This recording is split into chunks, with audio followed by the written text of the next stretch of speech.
Hi, I'm Greg Heym, Chief Economist at Halstead Property, and welcome to Behind the Numbers. We're coming to you today from beautiful Darien, Connecticut, where we'll be looking at our third quarter 2015 market report. And joining me today is Halstead rising star and the face of our app campaign, Miss Julie Leedes-Bienstock. How are you doing today, Julie? I'm great, Greg. Thank you for such a warm introduction. Always a pleasure. So I'm curious, have you ever dreamt that you lived in a villa in the European countryside? No, but tell me more.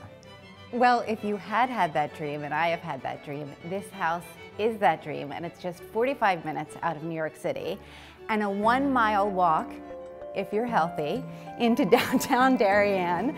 And I hear that this house has an amazing atrium, so I'm gonna let you go do your thing. I'm gonna go check it out, and I'll meet you over there. Sounds good. Awesome. Let's take a look at how the overall Connecticut market did in the third quarter. 5 of the 8 towns in our report posted higher sales than a year ago, led by a 27% increase in Norwalk. And the median price rose in half the towns that we looked at, led by a 6% gain in Fairfield and Greenwich. An interesting thing to note about this room, it used to be an open space. It has since been enclosed, which allows the owners to enjoy it year-round, especially thanks to radiant floor heating. I told you this room was incredible. Now, the only thing that could make this room better is if a Prince Charming arrived to give me the rest of the market report numbers in Connecticut. And if they could start with Darien, that would be amazing. It's Chief Economist Greg Heym. Hey Julie, I'll let you know if I run into that Prince Charming guy while I'm down here. Let's take a look at what happened right here in Darien, where the number of sales was 13% higher than a year ago, and we also saw small gains in both the average and median price. Moving on to Greenwich, we also saw small gains in the average and median price there, while sales fell slightly. Another recent addition in this absolutely incredible house is this kitchen. If you don't cook, you are going to want to learn how. Look at these antiqued beam ceilings. Limestone floors, imported from France. Aga stove, imported from England. And oh look, it's Greg Heym, imported from Long Island.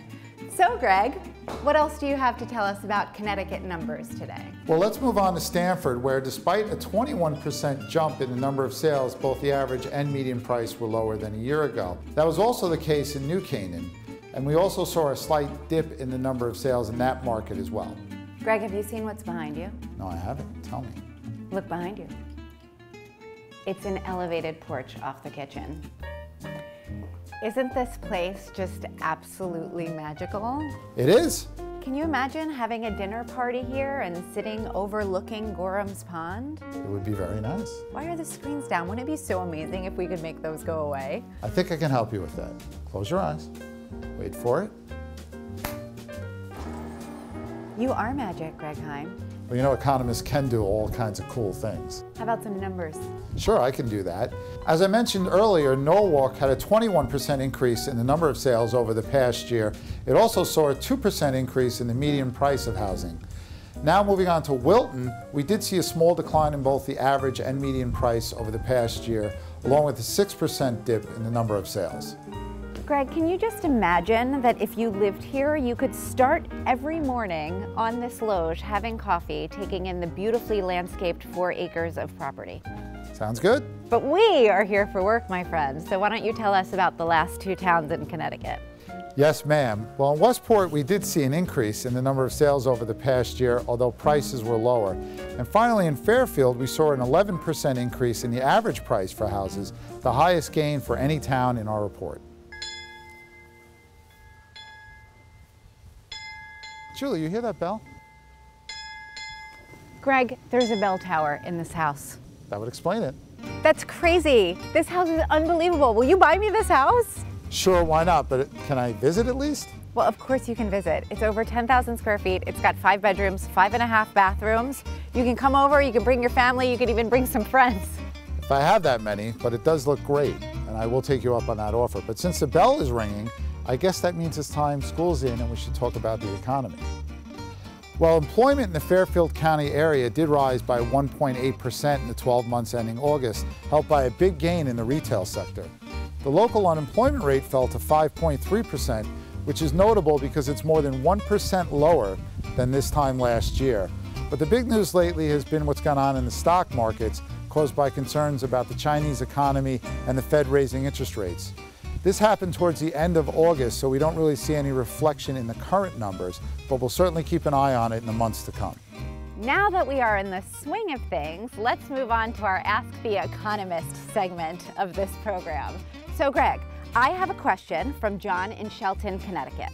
And he writes, Connecticut's economy has expanded slower than that of any other state recently and has been reported to have a poor job creation record.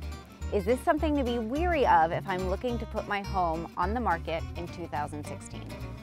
Well, John, economic growth has been a little disappointing in Connecticut, but there are signs of improvement. The unemployment rate in Connecticut of 5.3% is just slightly higher than the national rate. And in terms of job growth, it's been sort of middle of the pack over the last 12 months, ranking 24th of all the states in the nation. That said, there are other important factors you should look at. An area like this, for example, draws attention from people that work in New York City, where the economy has been very strong over the past several years.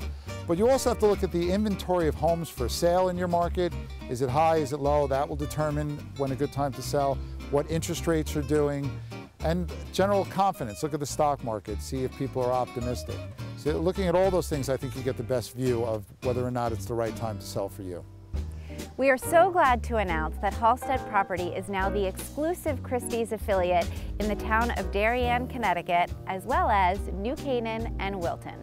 Well, that is exciting news, Julie, and it's a great way to end the program. I want to thank you for being such a lovely and fun co-host. I've had a great time. Thank you so much, Greg, for making me feel so welcome, my first time co-hosting Behind the Numbers, and for bringing me to the most extraordinary house. Well, it certainly was my pleasure. And I want to thank everybody else for joining us, and we'll see you again next quarter.